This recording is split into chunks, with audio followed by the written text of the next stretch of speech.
এই সালমা আরেকটা থালা নিয়ে আয়। স্যার ভিডিওটা পাঠা। হ্যাঁ পাঠাচ্ছি। এই এলে তোরা সবাই এক পিস করে নিলি। খাসির মাংস, এটা খাসির মাংস, পোল্ট্রি না। এই সময় আবার কে কে পাঠালো?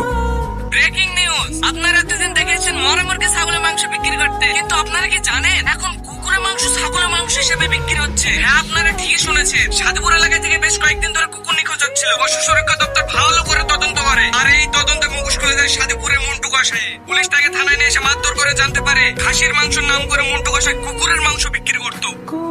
তাই মাংস কেনার সময় ভালো করে ভেবে চিন্তে কিনবে। আপনি যে মটন কষাটা খাচ্ছেন সেটা আসলে কুকুর কষা নয় তো। কি হলো সুদীপ বাবু, ফেলে দিলেন যে? আমাদের এই মাংস মন্টু কষার কাছ থেকে নেননি তো? বাজারে আর কেউ খাসির মাংস বেচে নাকি? আমি বন্ধুর কাছে নিয়েছি।